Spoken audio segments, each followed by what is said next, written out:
afford anything, but not everything. Every choice that you make is a trade-off against something else. And that doesn't just apply to your money. That applies to your time, your focus, your energy, your attention, to any limited resource that you need to manage. Saying yes to something implicitly carries trade-offs. And that opens up two questions. First, what matters most? And second, how do you make choices that reflect that? Answering those two questions is a lifetime practice, and that's what this podcast is here to explore.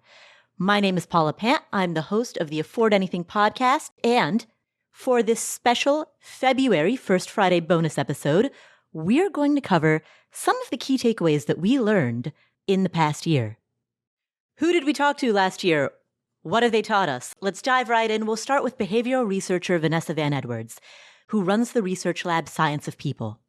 She broke down the psychological secrets behind feeling and looking more confident, competent, and charismatic, and she explained to us how to apply these techniques to critical conversations around money, whether you're negotiating your salary, buying a home or a car, or having a debate with your spouse about household spending. It begins, she says, with the first impression. I'm a recovering awkward person. And so when I begin to think about all these people skills, it's funny because I want to make sure I'm doing it right. And we found that this hello is like the most critical part of your first impression. How you answer your phone, the first word of your voicemail, the first word of your video call is actually the most important for someone's deciding if you're warm or competent. How do you screw that up? What's an example of a bad hello? Here's the biggest mistake we make on hello. So what we did in our lab is we had people analyze just a quick recording of one of their important phone calls, sales phone call, negotiation call, call with a partner. We recorded the calls and we looked at their vocal data. And we found that often the highest word in terms of pitch on the entire call for both men and women was hello, all the way up here. So what happens is we get nervous as we're waiting for someone to answer, we're waiting for the phone to ring. And so we taking a deep breath, and we're speaking at the very top of our voice, which makes me sound a little bit tense, a little bit anxious, and a little bit tight. And so we say, hello, how are you? So we say this hello with all of this vocal tightness. And what happens is, universally, what researchers have found is that we decide how confident someone is, specifically confident, within the first 200 milliseconds of hearing them speak. 200 milliseconds. What's happening is, as humans, we're very attuned to people's cues. The reason for this is because if someone's in anxiety or low confidence, we don't want to catch it. So when we hear someone with a high pitch up here where their vocal cords are tight, and this is for both men and women, that when we're anxious, we go higher. Our vocal cords tighten. And sometimes we can also get vocal fry. So we lose that vocal power. So vocal fry sounds like this, where we lose a little bit of our vocal power and it sounds like sizzling bacon in a pan. Right. We can hear that anxiety. So the biggest thing you can do on a call is not say hello on the in-breath, but say hello on the out-breath. So here's the difference. Ready? Okay. Hello. You don't want to do that one. Versus hello. Speak on the out-breath. It forces our vocal cords to relax, which then makes the other person feel relaxed, which then creates this beautiful confident loop. So only hello on the out-breath. All right. So we create a great first impression, but then what? If we're going in for a job interview, if we're meeting a potential new client, once we get past the hello, what next? A lot of people think that when we talk about communication or people skills, they're kind of a nice to have, that it would be nice to be able to make small talk. It would be nice to be able to have a little bit of chit chat. What people don't realize is that people skills are actually fundamental for our financial success, for our career success. That they've even found that specific cues that we use, like one that just blew my mind was that MIT researchers looked at salary negotiations. Now, if most people are preparing for a salary negotiation, what are they prepping? They're verbal. They're thinking about evidence for why they deserve it. They're doing research on companies to see competitive salaries. They bring in a portfolio, right? They're thinking of all the evidence. What they found was that when they looked at actual salary negotiation interviews, these weren't in the lab, these were real salary negotiations from mid-level executives transferring to a new company. They found that when the negotiator, so when the person wanting the raise, the promotion, mirrored just subtly the nonverbal cues of their interviewer. So when they laughed, they laughed. When someone nodded, they nodded. When they leaned, just subtly mirrored. That person earned 20 to 30% more in their final salary. That is a huge number. And so what we don't realize is all these cues are setting us up for financial success and career success. Right. And it stands to reason that if a salary negotiation goes that well, then your performance at your job and your ability to receive promotions or to get the types of assignments that you want so that you would either make more or enjoy your job more or both, that would largely be impacted by the subtle ways that you don't even realize that you're communicating. What's really hard, and this is the mistake that smart people make, and this is really difficult, is that very, very smart people, they focus on their smarts. They have great ideas. They've done years of training in school. They have great technical skills. But the problem is, what the research shows is that high competence without warmth, trust, likability, rapport, leaves people feeling suspicious. This comes directly from Dr. Susan Fisk's research at Princeton University, where she looked at highly charismatic people. And she found that there are people who are off the charts in competence. They're very smart, reliable, dependable. But what happens is they cannot get buy-in. They cannot build trust in their sales. They can't build trust in their negotiations. And so people think, wow, he or she is smart, but I just don't trust him. And so what she found, we have competence without warmth cues. People feel suspicious of our competence. And so what we have to realize is to balance out our smarts with our warmth is the single most important thing we can do to increase people believing us. Ultimately, she says, people want to know that they can trust you and rely on you. And that comes from sending cues about both your warmth and your competence. What's the most important thing is actually sending cues of warmth. And this comes from the research. What's interesting is you just said exactly what my instinct was for a long time, which is I want to be seen as smart. I want to be seen as capable. So I want to show competence and confidence. And competence and confidence are great. But actually, as humans, when we're first interacting, there are two basic questions we have to ask about a fellow human. And this comes from the research. The first question, and they are chronological, is, can I trust you? So before we even think, are you smart? Can I rely on you? Is, are you going to be on my side? Are you going to be an ally? Are you a threat? So the very first thing we're looking for are warmth cues. Then immediately second is, can I rely on you? So what's happening in our video calls, our phone calls, even when someone looks at our LinkedIn profile or our website or our email or our marketing material, is we are first looking for warmth cues, and second, we're looking for competence cues. So the easiest way to think about this is actually verbal to nonverbal. The reason why I say this is because the verbal ones are really obvious. So when in the book, I talk about the 4 channels of cues. Verbal, the words we use, that's what we talk about the most. Nonverbal, our body language, face, gestures. Vocal, how we say our words, our volume, our pitch, our cadence. And lastly, the one we often forget, imagery, our fonts we use, the colors we wear, the props in our background. So warmth verbal cues are really important in the start of an interaction. This is why we start most interactions by saying, oh, so happy to see you. What a pleasure is talking to you. It's so good to see you. Those are all warmth verbal cues. So what I always say is, in the first few seconds of an interaction, I want you to say one warm word and use one warm nonverbal. So it could be, so happy to see everyone. Happy Monday, team. Oh, it's great to see you. So that's a warm verbal cue. Warm verbal cues are anything that makes someone feel the warm and fuzzies. And then some kind of warm nonverbal. Here are your choices. And you only have to pick one. Obviously, a smile. We love a smile. They're contagious. Right. The reason why I say you don't have to is because nothing's worse than a fake smile. Like, worse than someone coming on a video call and doing this. Hi, it's so happy to see you. So if you're not truly happy to see someone, I would actually rather you skip it. Another option for you, if a smile doesn't feel natural to you, is any kind of a visible palm. So like a wave, a greeting hello, and then that can go into a handshake, a high five, a cheek kiss. So some kind of a touch if you're in person. So wave, high five, handshake, touch. You can also just make eye contact. Remember, eye contact produces oxytocin. So walking, seeing someone across the room, making eye contact. Those are all ways of saying you can trust me. And it's like a checkbox in someone's mind.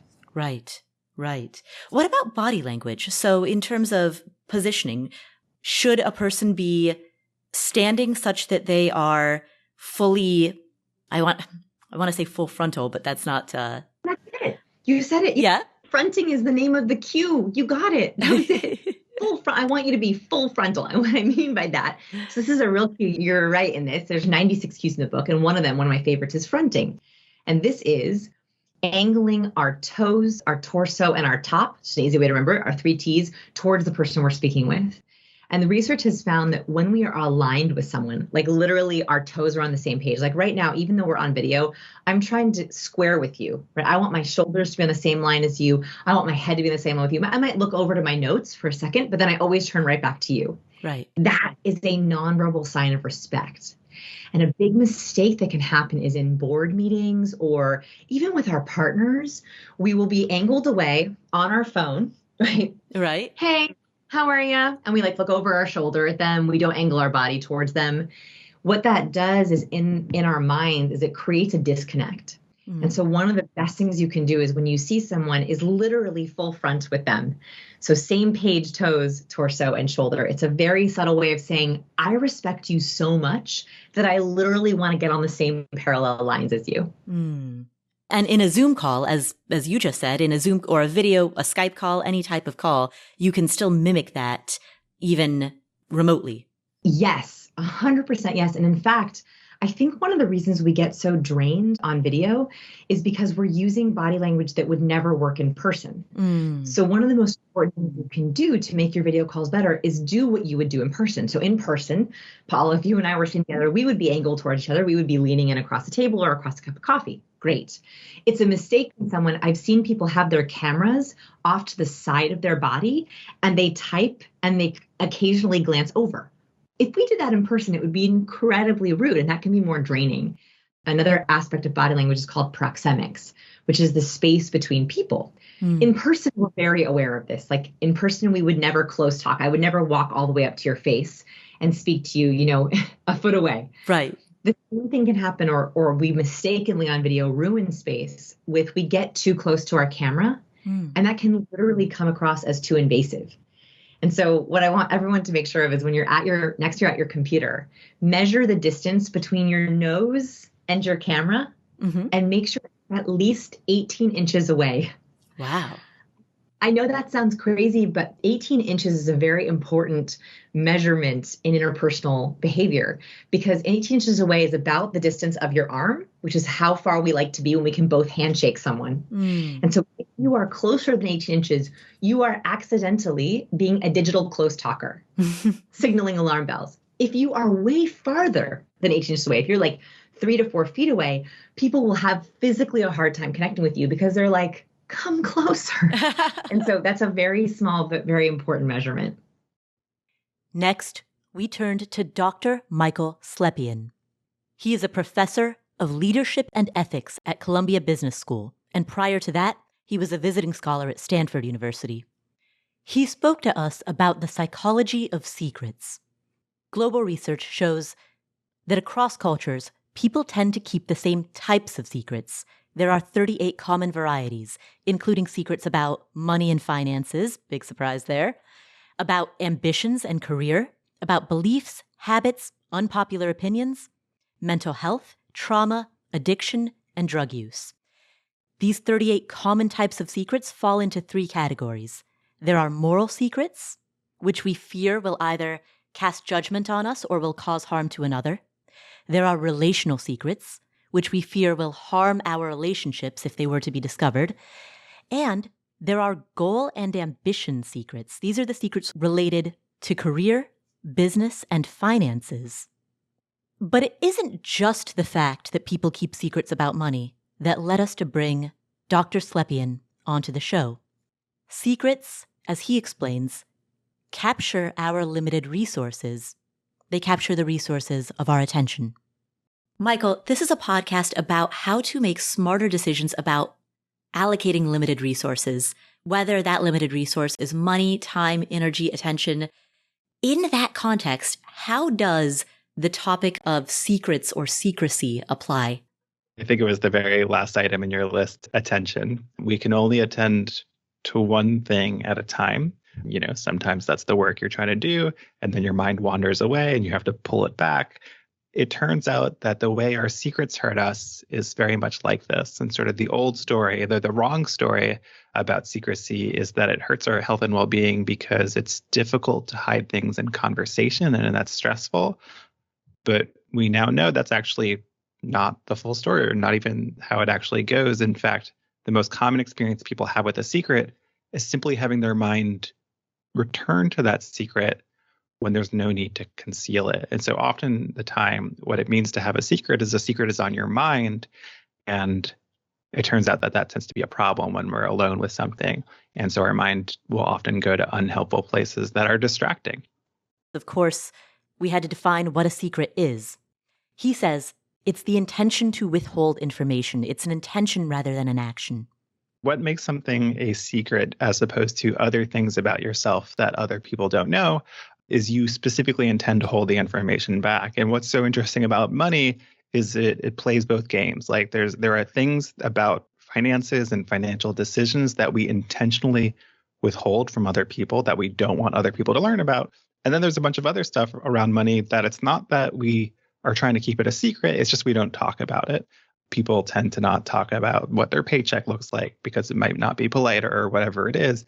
And so privacy is essentially a reflection of how much closeness you need with someone to reveal something like a detail about your finances, whereas keeping a secret is you're specifically intending to hold information back from one or more people, and that's why it's a secret. So the distinction between secrecy and privacy is that privacy, you're just not volunteering it, whereas secrecy has intent. Exactly. In that vein, what is a secret? How would one define the word secret? Yes, it's the information which you intentionally hold back. And it's an intention and not an action? Secrecy is an intention, not an action. And the reason for that, the reason we can't define a secret by the actions we take to keep a secret is some secrets we don't need to hold back in conversation, but that doesn't mean they're not secret. Imagine something from your childhood that is something you intentionally withhold from other people. That just never comes up in conversation.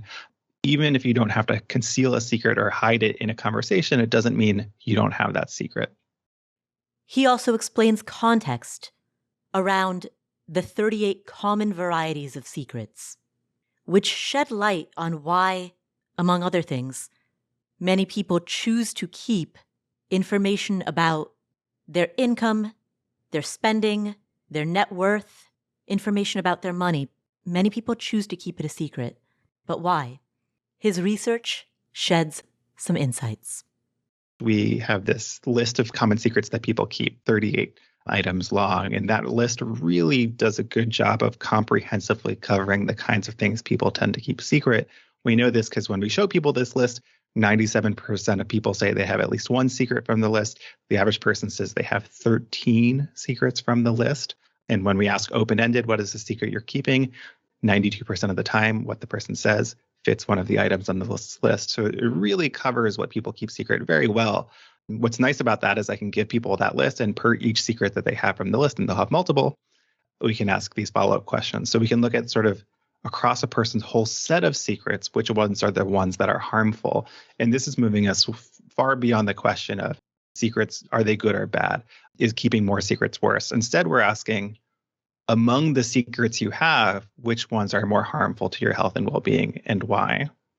If you're interested in the content of the secret, knowing that there's 38 kinds of categories of secrets is a little too many. Then we can look at how they clump together, essentially, and you can start to understand which are the primary ways in which people are seeing secrets as being similar to each other or different from another. It turns out there's 3. And so 3 ways in which people can think about their secrets as compared to their other secrets, or 3 ways by which people think about their secrets are whether the secret is immoral, whether they believe the secret is about something that's wrong or is causing harm. The second one is the extent to which a secret is relational, the extent to which a secret is related to our relationships and social connections. And the third one is the one is the dimension related to how much the secret involves our goals and aspirations, which often means our professions as well. What would be an example of a secret related to goals, aspirations, professions? Performing poorly at work, cheating at work or school, discontent with your profession, Finances shows up really high on this dimension. And some of these would also have a moral overlay as well, yes? Yes. And so the dimensions are independent, but you can be high or low on all of them. So, for example, cheating at work is a secret people would consider immoral and highly goal-oriented. Could there be moral secrets, highly moral, or at least not immoral secrets related to goals, ambition, workplace? Yeah, and a secret ambition is a good example. It turns out that it's very common to keep ambitions secret. Maybe people are a little embarrassed about their ambitions. Maybe they worry about telling people about ambitions that they'll never be able to realize. But for whatever reason, ambitions is the kind of thing that people tend to keep secret. And those are very much related to our goals and aspirations, but most people don't consider it immoral to have a secret ambition. When it comes to money, people often feel shame. And even if their financial decisions have hurt no one other than themselves, they often still feel as though that is a moral failing.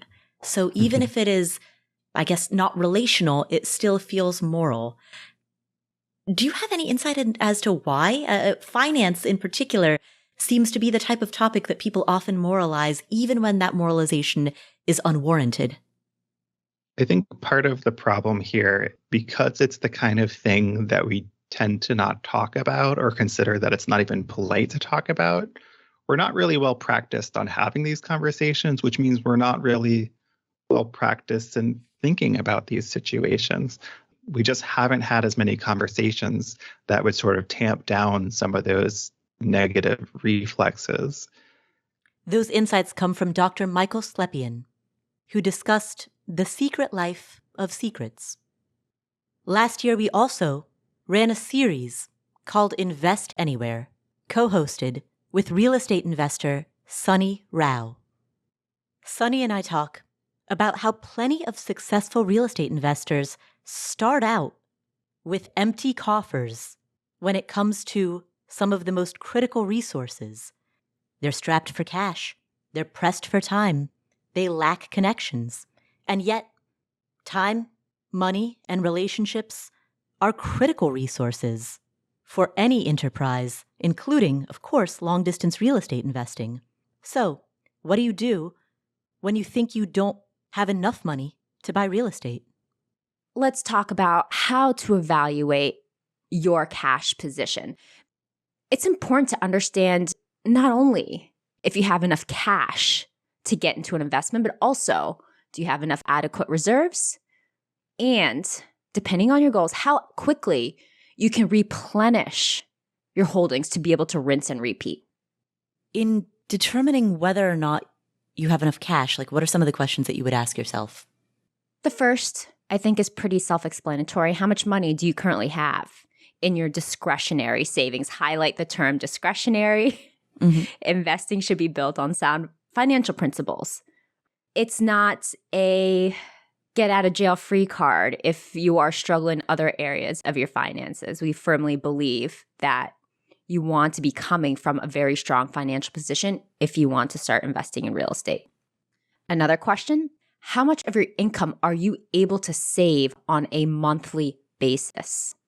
That will help you determine your ability to stay in the game long term, reinvest, come up with cash if there is an extra CapEx or large expenditure emergency. So it's important to know that just so you can have that in your mind going in. Another question, will your savings rate allow you to purchase a home in your desired area? That lends to the question, should I invest where I live? Should I invest in another location? Because we have a lot of people who are priced out of the areas in which they live, the highly densely populated big cities. Plus, a lot of homes in those cities just aren't good rentals in terms of their price to rent ratios. Absolutely.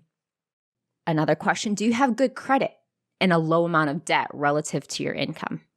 That allows you to be bankable, allows you to get better terms as you think about using leverage to purchase an income property. And then, what are your sources of cash? Where is the cash coming from? Is it just from a job? Is it from a self-directed IRA? Where is it coming from? So that you know what you can draw on when you want to draw on it.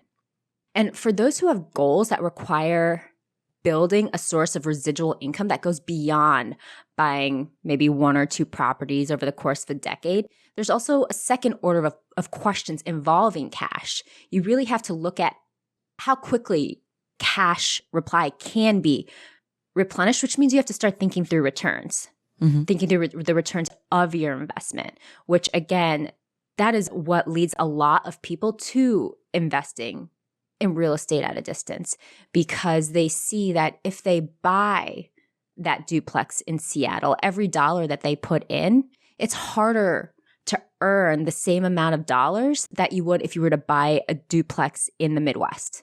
Yep, exactly. And that goes to replenishing that cash supply. So that you can rinse and repeat and get more properties. And just to zoom back out for a second, the reason that we're talking about cash is because cash is a resource. And resources are, the 2 classifications of your internal analysis are: what are your personal resources is one question, and then what's your personal mindset is the second question. So cash is one example of your personal resources.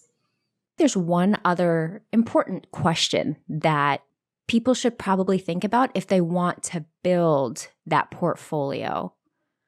And that is, are there other ways to access cash that I'm not thinking about just yet? Cash that you could access but that you don't currently have. Yes. That's really helpful in building the long-term strategy and the plan. And by that, I mean, if you make sound investment decisions on the front end, you buy with equity in the deal, you're able to force appreciation. You target the right area that is growing, that is improving, that is hopefully continuing to appreciate, although you don't buy just for market appreciation. Reminder. As time goes on and equity builds up, there are ways to access some of that equity through lines of credit on investment properties, for example, that you can then utilize to purchase more. So it's not always just about specifically the cash that you have coming in. It's about strategically thinking about the resources you can use to gain cash. In addition to inventorying the logistics, you also need to understand your cognitive biases and your fears as they relate to all investing, particularly real estate investing. Because cognitive bias and fear are the mental and emotional legs of the stool, which are just as critical as the logistical leg. It's really important to understand your potential mental biases before getting started, especially as they revolve around fear and personal limitations. It's important to know what you're afraid of and the kind of questions that you ask, especially if they have implied meaning. The first question is, what are you most afraid of? It's a really big question. Sometimes it helps to reframe this as, what are the potential issues you are having a hard time grappling with as you evaluate potentially investing in real estate long distance? Are there any specific exercises people can do? Like, can you bust out a piece of paper and a pen, and is there like a prompt that people can write? Typically, the questions and commentary that we hear a lot of start with the phrase, I am afraid of investing because ... So that's the prompt. Yes. I don't want to lose all of my money. What do I do if the tenant doesn't pay? What if there's another moratorium? There's a lot of questions that come up. And my question back is the real issue about a hypothetical situation that may or may not happen for a long time or may happen extremely infrequently? Or is it that you are afraid of not knowing how to handle these and other complex unknowns when investing. Either way, the question is, how do you get what you need in order to feel comfortable taking on these challenges?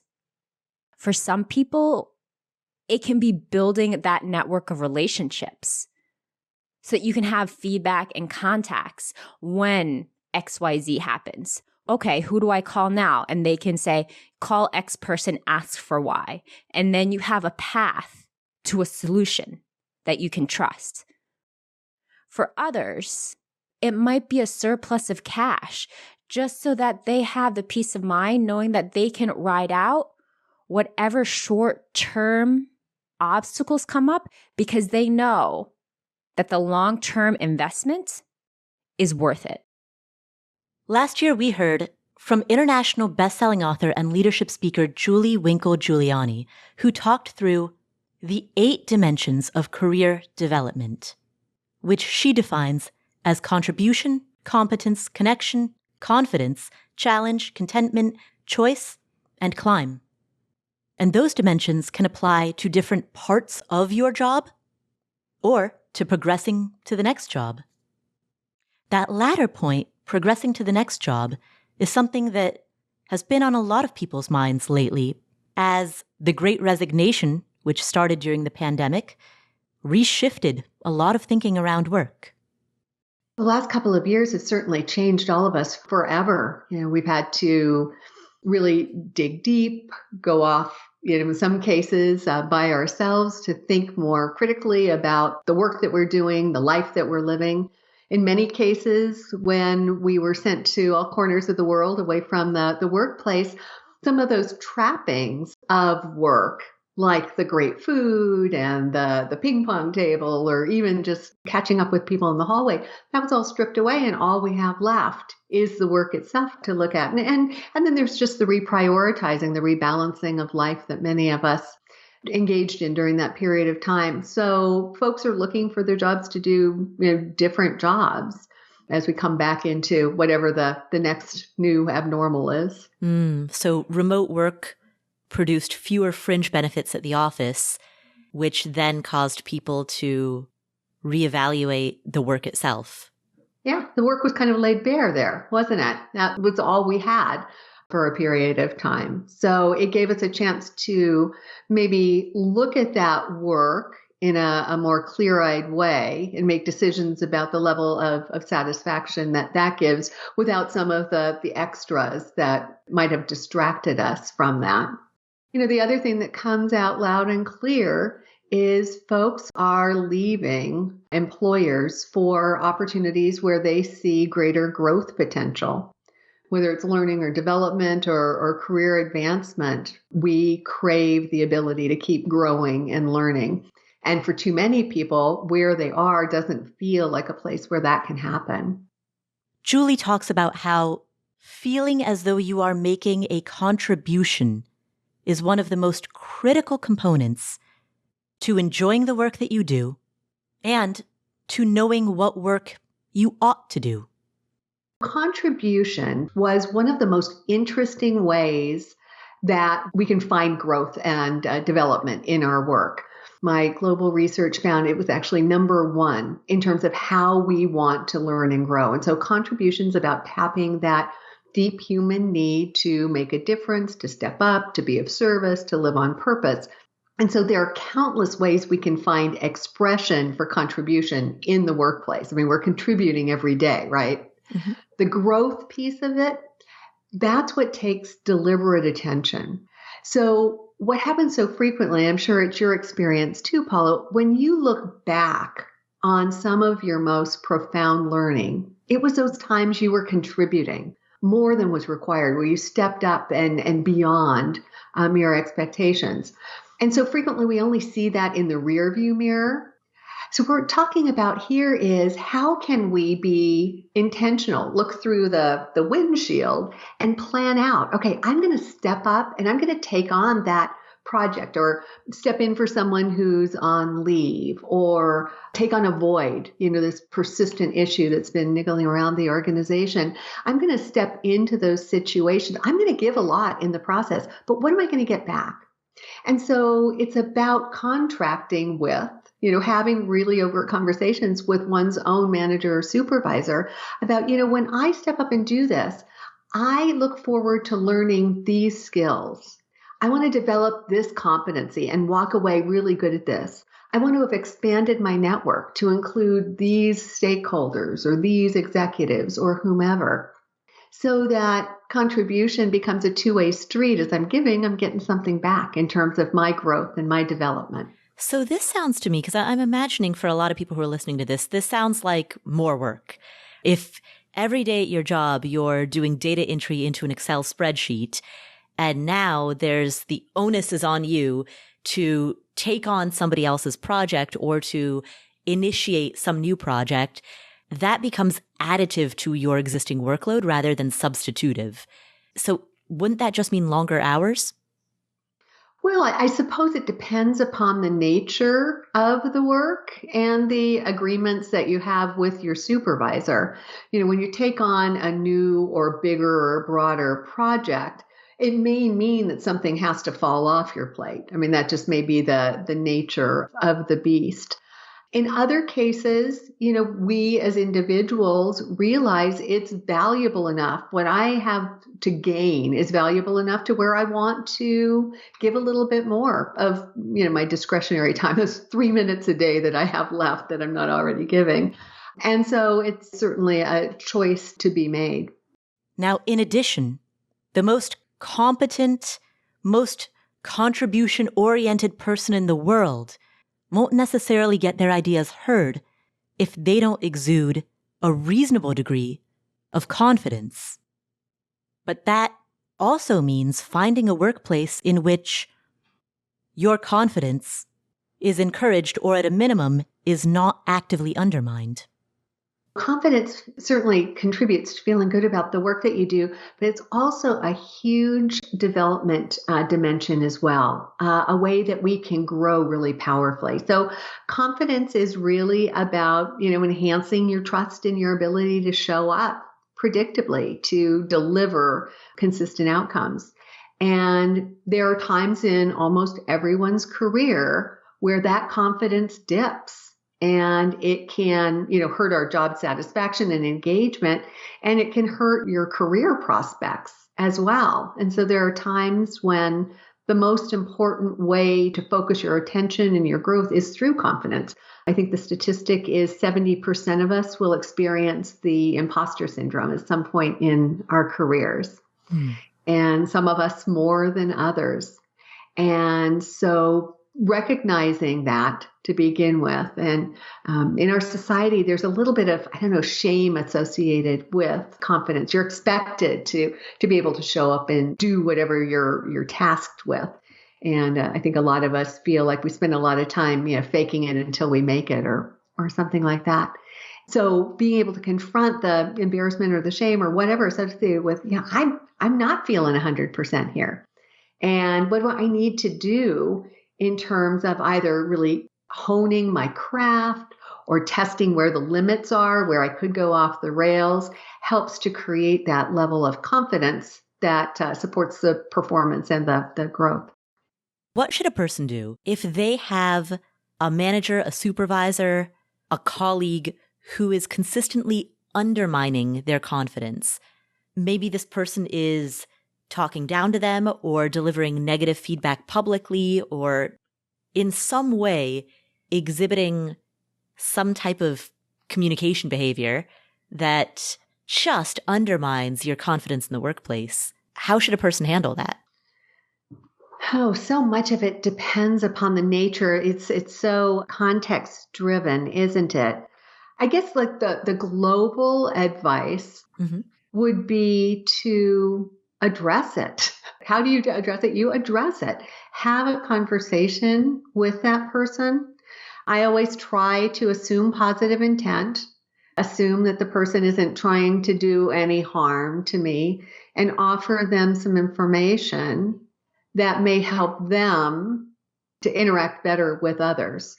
So, saying, Paula, I don't know if you're aware of it, but when you spoke to me like that in front of the client, it kind of created some raised eyebrows.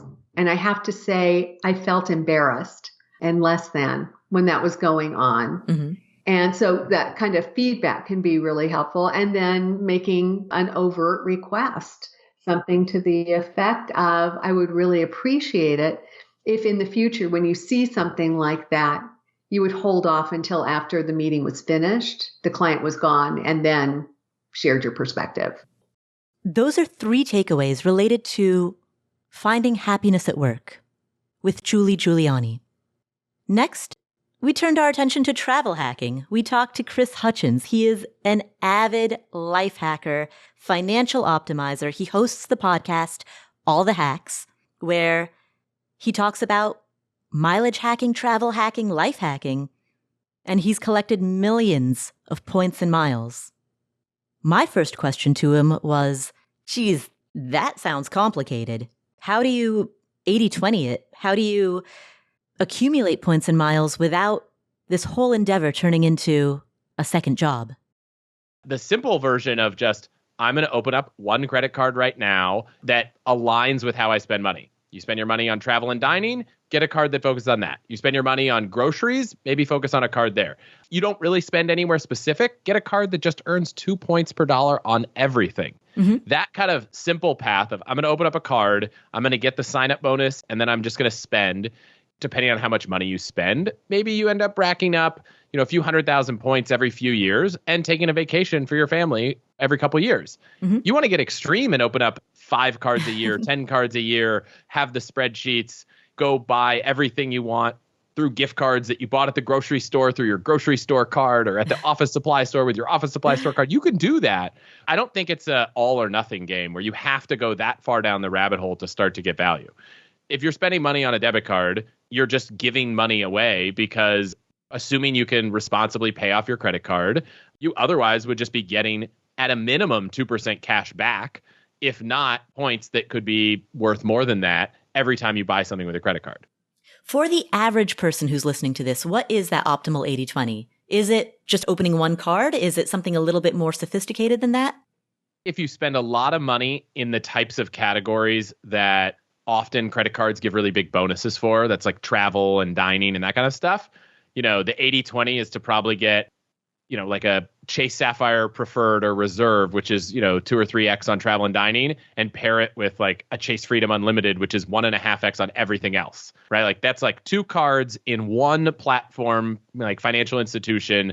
You're not trying to keep track of lots of things. One of them has no annual fee. There's that version. And then if you're not someone who spends a lot of money in the categories that often have bigger bonuses, could just be get one card like the Capital One Venture or Venture X, where you get 2 points per dollar on everything and you're not really worried. Like, I think that's the easiest entry, is 1 or 2 cards that align with your spending or align with all spending, and focus them on one program.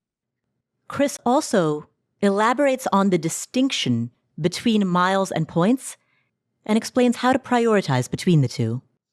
I think in general, the words miles and points to me are virtually interchangeable. Some airlines actually accrue points. So I think Rapid Rewards for Southwest is just Rapid Reward points. That's right. And Capital One calls their points Capital One miles. So they're somewhat interchangeable. The way I would think about it at the highest level is, if you always fly one airline, or if you always stay in one hotel chain, you might do better just going deep on them for your kind of primary earning. But if you spend a lot of money on dining or broad travel or even groceries, there are credit cards that will really maximize that. So I generally think transferable points is the way to go. Maybe if you're all in on Delta, pick Amex, because you can transfer your Amex points to Delta. Or if you're Chase, you can transfer your Chase points to United. Sorry, if you're United, you can transfer your Chase points to United. If you're American, you can get Bilt Rewards and transfer your points to American. So you can kind of play both and kind of hedge and say, I'm really loyal to this airline or this hotel chain, but for all my spend that's not on those brands, I'm going to get a card that at least partners so that I have one place that I can pull up a large number of points. All right, so what do you do if you want deals, but you don't want to work with miles or points? You're not into it, but you still want to find deals. You want free perks, you want savings hacks. Here's what Chris recommends. My favorite travel hack has nothing to do with points and miles. Mm-hmm. And it's probably like the single biggest thing I get emails about because so many of the listeners of my show have gotten great success. And it's super simple. You're going to stay at a hotel. You book the hotel directly with the hotel on the hotel's website. And after you book it, you email the hotel. If you don't have the hotel's email address, call the front desk, ask for an email address. You say, hey, I'm coming to your hotel. I'm really excited to be staying with you. If you're celebrating anything, let them know. You can tell them why you're coming. Just you're trying to build a relationship. As much as we think hotels are just transactional, they're really in the hospitality business. And all the other channels you book through, they often don't even get your name until days before the booking. Mm-hmm. So book direct, ask that, and then maybe follow up a week before, a couple days before, say, hey, just want to follow up. I'm really excited to see you guys this week. See you then. That's all I would do.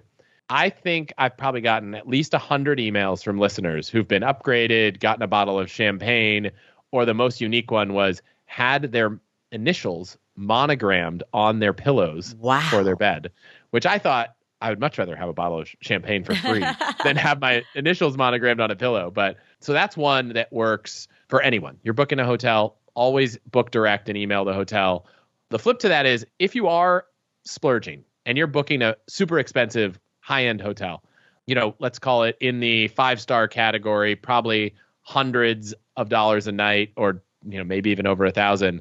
Most hotels offer really great perks to people who book through a travel channel that is a travel agency or in some cases, like a program like Amex's Fine Hotels and Resorts. Booking through one of those channels usually gets you a property credit, free breakfast, upgrade, early check-in, maybe late checkout, free Wi-Fi, all those things. And hotels really value people who book through travel advisors, and they know that travel advisors help build the relationship with the hotel, and so they offer those perks. So that's one. You can do it through those programs. I'll do a shameless plug that we partnered with a travel agency to be able to give all the Hacks listeners that whole thing. So if you just go to allthehacks.com/upgrade, you can read about it. So those are two. On flights, I don't think there's a better tool to save money on flights than Google Flights. Almost every flight search begins there because there are very few places online where you can say, I want to go from San Francisco. And then you can say things like, on a flight that's less than 10 hours and has less than one stop for a week in July, and move the map and just see where in Europe you could go, see where in Asia you could go. You can put multiple from airports, from San Francisco or Oakland or San Jose, from Newark and LaGuardia and JFK. I think clicking through dates, looking at their calendar is one of the best ways to find cheap international, domestic, anything flights. You can even set alerts. So that's one of the best products that has kind of come to the market in the last 10 years to save money on flights. Those are a few of my favorites. The last I'd say is if you're a member of Costco, Costco for rental cars has travel discounts for a lot of rental car companies. So do a lot of credit card companies. I actually just wrote this newsletter all about credit card benefits that people don't really realize they have. And there are a lot of credit cards that have rental car discounts, that offer car rental insurance so you can decline the rental coverage, that offer tons of travel insurance. This is not on the topic of travel, but I've probably cracked a phone screen 4 times in my life, and 2 or 3 of them were paid for by the free insurance I got by paying for that phone on a credit card. Most credit cards have purchase protection that if you break something within the first 3 or 4 months, they'll replace it, whether it's damaged, stolen, broken, or anything. I don't know. Those are a few of my kind of fun savings hacks. So those are some tips around travel hacking with life hacker extraordinaire, Chris Hutchins. After that, we spoke with Kiersten and Julien Sanders. When they began dating in 2012, they fell in love quickly, and their relationship felt strong until they started talking about money. They broke up as a result of their first money conversation. Now, luckily, the story has a happy ending. They got back together. Today, they're married with kids. But that necessitated the two of them learning how to have important money conversations with one another. I think one of the earliest ones was just around the money, the cash flow that we did receive, the income that we did have, and what the purpose of that money was for. So for me, I always viewed money as a tool, but I viewed it as a tool for social connection, meaning it was for brunches with friends, trips with booze, new clothes that would impress managers at work. I just viewed it as this thing, this means to an end to help me connect and build social capital. Versus Julien had a more traditional financial background where he was like, no, money is meant to buy assets, things that appreciate in value, things that lead to financial capital. And so getting very clear on that before we even tackled the budget conversation and deciding which categories get what, it was very insightful for us to make sure that we were coming at it from the same place. In my mind, social capital still led to a fulfilling life. And in his mind, traditional assets and financial capital led to a fulfilling life. So we both had the same goal in mind.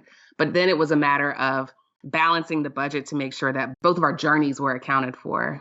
Yeah, to that point, one of the things that was certainly revealed through that breakup and through that conversation was that I was carrying a lot of baggage with respect to my background. And so I came from tough times, as they say. Grew up poor in the 1980s in Brooklyn, New York, to a single mother. And so for me, even as I got a job, while I was excited about the fact that I was earning more income, I always knew in the back of my mind that like one of my motivations, even as I thought about my real estate journey, like it wasn't just so that I can like get this asset because I knew it was a great way to build wealth. It was also a backup plan. It was, hey, like in case my mom loses her home, this is something that I can do to help solve the problem either temporarily or even indefinitely. And so for me, there was a bit of a rub there because Kiersten's background, quite honestly, we jokingly say it that she comes from like, a more Cosby Show background, whereas mine was more like Good Times, Mm-hmm. And so it was just different. Both, I guess you could say, are entertaining depending on the day. But, the struggle was real. And even though I was at a point where I was far more comfortable than I'd ever been, making more money than I ever thought, I knew I couldn't really enjoy it for long. Even going back to the vacation, it was like, wow, the money we just spent on dinner would buy groceries for my mom for an entire month. And it was difficult for me to truly even be present on vacation because it was always in the back of my mind that, hey, on any given moment, something could happen. And I, as her only son, would have to spring into action to be able to sort of fill the gaps. And so it was a bit of baggage that led me to feeling the way that I did and lashing out as much as I did, because I was like, there's no way we're going to get along anyway, because you're not used to the way that I think or some of the responsibilities that I have to deal with. And so it was a lot of baggage there that crept into the way that I managed and thought about money. Now, once they learned how to have these important conversations, once they came into financial alignment, they then developed a framework called a 15-year career. A 15-year career starts with the end in mind, in which you imagine that you'll only work for 15 years and you break that down into 5-year stints. The 15-year career framework is really just meant to encourage you to begin with the end in mind. So if this is your day one, whether it's year 6 in the framework or whatever, begin with the end in mind. Mm-hmm. And the end in this case is really just to feel like you have options and to actually have options. There are so many of us that aim for these 40 and 50-year long careers, but at year 15, we feel stuck. We don't feel like we can leave to try something new. We don't feel like we can start over. We barely feel like we can apply for another job at a different company. We just feel very stuck. And what the framework is meant to do is help you to have more options. It's broken down into 3 5-year sprints. And the reason for that is because there's very little downside to focusing on something for 5 years. That's kind of across the board. The first 5 years is about building financial foundations, like a very solid financial foundation where you're paying down debt, you have a reliable budget, you understand the volatility of the things that you participate in. So 5 years is a good stretch to know, like in that 5 years, I'm probably going to need 2 sets of tires. Something's going to break at the house. I'm going to need an emergency funeral. So you've got kind of a good working model for what kind of flex your budget needs. The second 5 years, years 6 through 10, is about finding your superpower at work. And we define a superpower as something that can be monetized outside of the 9 to 5 window that you currently use it in, and investing along the way. This is where you're really amping up, trying to max out those taxable accounts, starting a brokerage, whatever you're invested in. If you're a real estate person starting to build out your real estate portfolio, you're really focused on what your investing strategy is for that second 5 years. And then the last 5 years is about building an exit plan. That's when you're starting to look at the landscape. You're starting to assess whether your skills are still relevant, which is a thing now because of how fast the world is changing, and whether or not you're underpaid. Applying for jobs, seeing what the market rate for your skills are, deciding what you want to do after this next 5-year sprint. And what we find in that last 5 years is that a lot of people don't need the full 5 years to get the clarity that they're looking for. A lot of people opt out around year 11 or 12, or start to feel like they can afford to take on bigger risks and apply for different jobs. Some of that imposter syndrome starts to fade away because you've now got 10 years of investments and a solid net worth, hopefully by that point, and you feel more comfortable taking different paths. And so that's basically it in a nutshell. And at the end of the 15 years, you may even want to try your hand at being a small business owner, or taking a year off for a sabbatical, or traveling the world, or volunteering. There's just so many things that people don't consider because they don't feel like options. They stay at work because that's the thing that they know. That's the thing that they've built their identity around. And the 15-year career is meant to disrupt that. Anytime that anyone sets a long-term goal, like a goal that has a 15-year or more time span, maintaining momentum over the long haul is tough. But they emphasize that, hey, struggling on the way is okay. It's normal. And while you're on the journey, there's a lot that you can learn. I think you should welcome those years. Avoiding that conflict or that resistance is where a lot of people go wrong. And what the 15-year career, the foundation and the steps within it allows you to do is to do that with somewhat of a safety net. To do that knowing that you understand how to generate income for yourself outside of a 9-to-5, that you have some sort of portfolio, or at least a manageable amount of debt, so that you're not required to ignore your inner desires to do something different. Yeah, I also think that, and obviously depends on what part of the 15-year career you're at, but one of the benefits of that failure is it's good to get it out of the way. Right? You kind of feel like, wow, I'm really glad that I figured out that this is not what I'm good at, or that I'm really glad that this is something I realize I don't want to do before I picked up and moved my family across the country, or decided to go out and get another degree or do any of those things. A lot of this, again, sort of focusing on the fundamentals of debt freedom, is getting to a point where you welcome those risks, taking those chances earlier on in your life and in your career, so that you don't look back after 15 or 20 years having not tried anything. Right. And now you're miserable, and then you're feeling like, oh my gosh, I don't really know where I should go next, right? A lot of this is really just about, to your point, building a strong core so that you can get to a point where you feel much more confident trying things.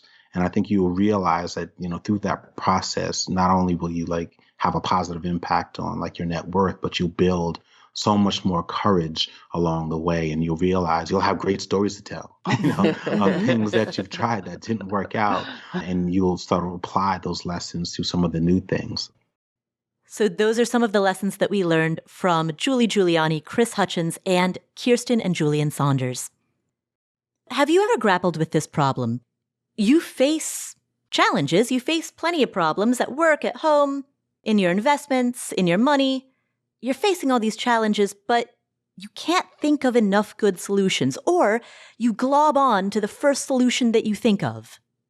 Stanford professor Jeremy Utley can help. He says that solving complex problems requires creativity, and that creativity isn't just something that we're born with. It's not an innate talent. It's a skill. It comes with practice, and it's useful in anything that you're doing. Whether you're trying to manage your own household, or retire early, renovate a kitchen, write a novel, for anything that you're doing, you can develop the skill of innovation. So we start our conversation with the definition of creativity. My favorite definition, because we're throwing that word around like we all know what it means. We've got a network of teachers at the D School that we've worked with in our K-12 lab. And Laura McBain, my colleague, who's the head of the K-12 lab, she said that one of her colleagues in Ohio had posted on the whiteboard what is creativity? And one of her 7th grade students put on a Post-it note, creativity is doing more than the first thing you think of. And I think that's actually a fantastic definition because it gets at the heart of one of the greatest challenges we face. But it's so simple. And so for our purposes, for the purposes of this discussion, simply thinking of creativity not as artistic expression, but doing more than the first thing that comes to mind is a really practical definition of creativity. Dr. Utley also shares with us the Lego analogy, which illustrates how ideas are created from component parts.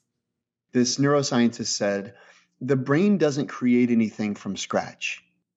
So when you think of an idea isn't created from nothing, ex nihilo. An idea is created from component parts, things you already know. A very simple definition of the word idea is it's a connection. It's a connection between two things that I already know. Synthesis. So here's a simple example. What I want to do is tell you about how you can, for lack of a better word, you can gather Legos, right? You think about two things that you know kind of clicking together. So for example, a friend's trying to start a stroller company and he wants to enter the San Francisco market. But you know what stinks about San Francisco? Big hills? Yeah. He pushed a stroller up hills, right? And he's really struggling with how's he going to break into the market. And then he remembered that when he was in high school, his dad got him a self-propelled lawnmower to help make lawn mowing easier. You and I and every listener on this call just had this collective hallucination called an idea. We just put these two Lego pieces together. One piece is the hills of San Francisco and a stroller.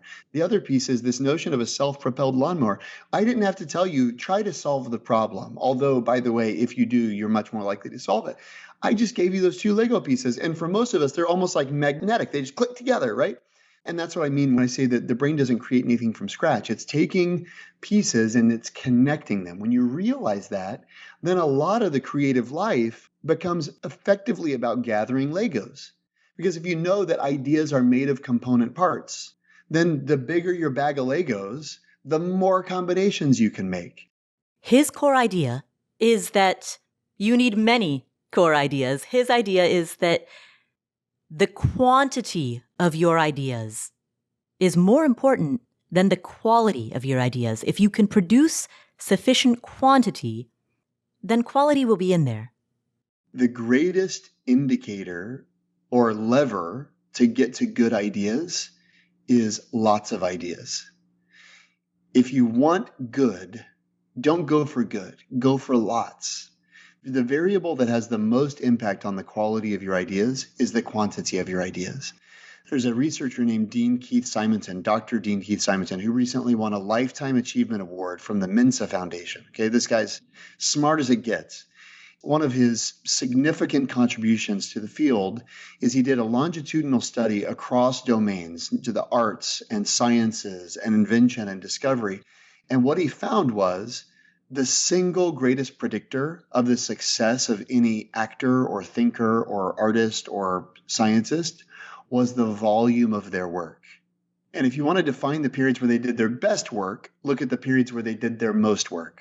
But here's the thing. The periods where they did their most work, in terms of volume of outputs, is also the period where they did their worst work too. So we make the mistake, like everywhere I go in the world, people say, what do you do for a living? I say, I help people come up with ideas. I get the same response. You know what it is? What's that? How do you come up with good ideas? And I say, who said anything about good? I didn't say good, but that quality orientation is so, we can't think of ideas without thinking good ideas. What's the value of a bad idea? It turns out they're profoundly valuable. The goal is not to eliminate bad. The goal is to increase the variation of your ideas such that you make good a possibility too. How does this apply to money? If you've been listening to this podcast for a while, you've heard in some of the episodes in which former financial advisor Joe Salsihai and I answer questions, sometimes people will call in with a proposed answer.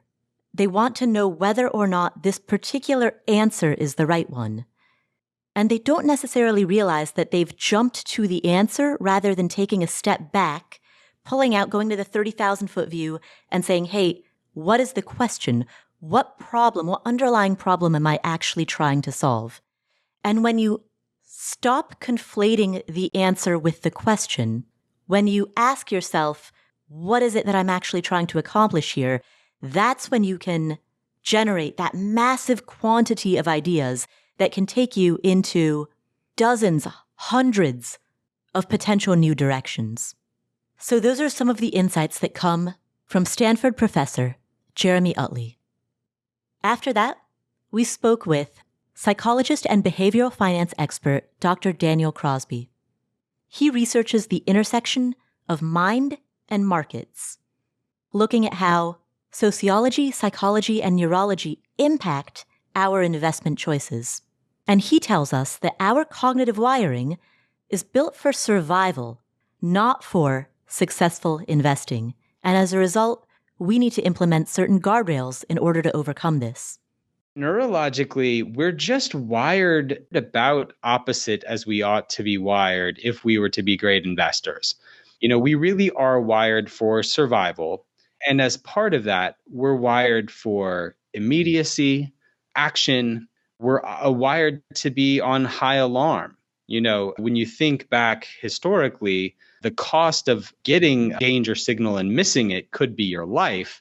But the cost of getting a danger signal and sort of overreacting is maybe you look silly for a minute, but it's not going to cost you your life. Whereas adapting in financial markets takes patience and inaction and long-termism, evolutionarily, we're wired for the here and now. We're wired for action. We're wired for alarm. And so getting past these things and understanding how bad our wiring is, I think is the first step to putting appropriate guardrails around yourself in the form of automation, in the form of a coach or an advisor, and in the form of sort of trying to tailor your environment to maximize your probability of success. So in just about every way possible, we're wired the wrong way to be good long-term investors. The fact that we are wired for survival, that indicates why we have such negativity bias, why we have such loss aversion. There are quite obvious parallels there. You also have talked about how we're wired for short-term impulses, and also we're wired to be lazy. Can you elaborate on both of those?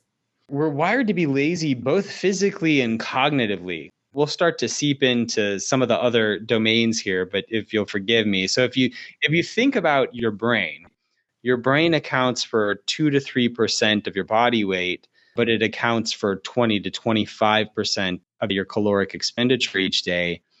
And so you are always looking for ways to think less. You were always looking for ways to do less, to think less, and to conserve that energy, whether it be physical or cognitive. And so all of these heuristics, all of these biases that we've mentioned today, these are just cognitive shortcuts to be less taxing on our brain. And, to sort of start to bleed over into the social element and see how they're combined, one of the primary means by which we save this cognitive and physical energy is we just do what other people do, right? We say, okay, 9 out of 10 dentists choose Crest. Sure, fine. Tom Brady wears this kind of jeans. Cool, me too. We do this with financial news media too. I found when putting together the Behavioral Investor, a study that looked at the brain activity of people who are watching cable financial news, and the parts of their brain associated with critical thinking and decision-making actually go to sleep.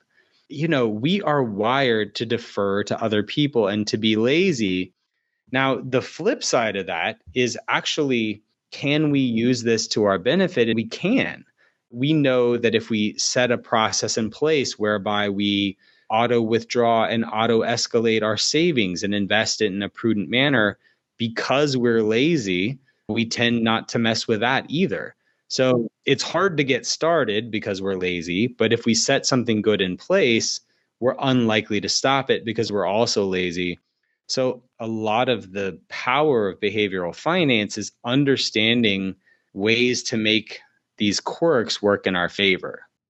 Among the many challenges that we face is that we risk diverting our attention to the wrong places. We're at risk of confusing what is loud with what is likely. There's a difference between a prediction that gets repeated versus a prediction that's likely to unfold. What's salient isn't accurate and vice versa. But it's easy to mistake the two. It's easy to mistake loud and likely. The easy way to put this bias is that we confuse things that are loud with things that are likely. And so if you think about something like people's fear of being attacked by a shark versus people's fear of getting diabetes, it's like not even close. People are way more scared of sharks than something like diabetes, but 1 in 300 million people get attacked by a shark every year, and 1 in 3 Americans are pre-diabetic. But, there's a Shark Week on Discovery Channel. There's no Diabetes Week on Discovery Channel. And so, we do this with popular media. Things are misrepresented in the popular media, so it makes them feel scarier than they are. And then you pair this just with the way that our mind works. We know that bad information is about 2.5 times as sticky as good information. Even if we're getting a balanced media diet that's equal parts good and bad news, which would be candidly very hard to do, it's still going to feel a lot scarier than it is. A lot of the chapter around attention is just getting people to think in terms of probability and not in terms of their gut. And so he describes the importance of managing your emotions in order to become a better investor. We are simply not wired to make good investment choices, but there are ways that we can channel both cognition and emotion to help us overcome ourselves. Emotion is one of these things that's so much a part of how we make decisions. I think there are some people who think that emotion can be a form of signal, right? Like emotion can be used to trade more effectively or to make better decisions. This is almost universally not the case. When we look at emotion, we know that people make really poor decisions in times of heightened emotion, whether it be positive or negative. And we know that people tend to engage in something called answering an easier question that has somewhat to do with the affect heuristic that you talked about earlier. If you think about something like, is boating dangerous, right? If you ask people, is boating dangerous? Hey, do you want to go on a boat ride with me? Everyone goes, yeah, like I'll go on a boat ride, and I'll go on a boat ride. I'll go to the lake. Well, boating is super dangerous, but people don't perceive it as dangerous because it's fun, right? The emotion of fun overrides the objective assessment of the dangers of boating. Now, you ask the average person, is investing dangerous? And they go, oh, yeah, investing is dangerous. Wall Street's a casino, or all these things that we hear. Over the long term, investing is not dangerous at all. If you're doing it at all correctly, investing for the long term is quite safe. And yet people have a different emotional experience of it than, say, boating. There's all these studies I found where sort of limiting emotion, trying to mechanize your process, to automate your process, led people to make really good decisions. The small departure from that, I would say, is that positive emotion can push you to save more and to take risk. There was a great study I cited in one of my books that talked about 2 groups of people. One was a control group, so no intervention. The other group was shown a picture of their children and their family for 5 seconds before they could transact any business in their checking account. And the people who saw a picture of their kids for 5 seconds every time that they logged in saved more than twice as much as the control group. Now, that's emotional, right? They were being sort of recentered on the thing that mattered most to them. And so that was leading them to make different decisions and emotional decisions, but they were positive decisions. Just make sure that the emotion you're feeling is sort of channeling that behavior in a good way. We know that people continued to save in college savings plans all through the great financial crisis, even as they were pulling money out of every other equity vehicle, because they love their kids and they see their kids every day and they go, oh God, I got to send little, Bobby to college. It allowed that positive emotion, allowed them to overcome that fear. Use emotion to help you overcome your fears, but don't succumb to the emotion that tells you to be fearful. Those are some highlights and key takeaways from guests who have come on this show in the past year. Which one resonated with you most? Which were some of your favorites? I would love to know, and the community would love to know. Head to affordanything.com/community. Share what you loved. Share what resonated with like-minded people inside of this community. affordanything.com/community. It's completely free. You can chat with people who are into the same things you are. Side hustles, investing, early retirement, changing your career. You can find your village there. affordanything.com/community. Thank you so much for tuning in. This is the February 1st Friday bonus episode of the Afford Anything podcast, February 2023. My name is Paula Pant. If you enjoyed today's episode, please leave us a review, subscribe to the show notes, that's affordanything.com/show notes, and share this episode with a friend, a family member, a colleague, a neighbor, someone at church, someone at school. Share this with the people around you. Thanks so much for tuning in. My name is Paula Pant. This is the Afford Anything podcast, and I will catch you in the next episode.